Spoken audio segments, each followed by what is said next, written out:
Je vous parle maintenant de cet avion français volant pour l'OTAN, ciblé par les Russes au-dessus de la mer Baltique. Alors, l'aéronef effectuait un vol de surveillance suite aux dégradations de câbles sous-marins et il a été victime d'une tentative de brouillage par un avion russe et d'une désignation par un radar de conduite de tir.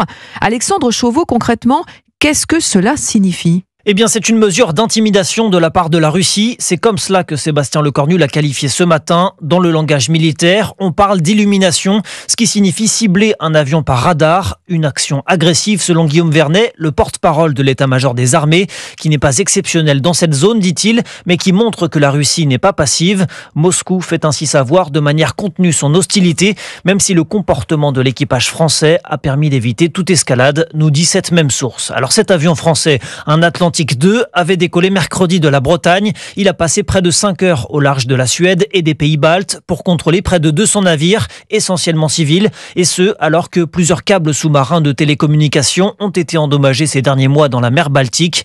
Des actes que plusieurs chefs d'État européens soupçonnent de faire partie d'une guerre hybride menée par la Russie. Nos armées continueront d'agir pour défendre la liberté de navigation dans les espaces aériens et maritimes internationaux, affirme ce matin Sébastien Lecornu.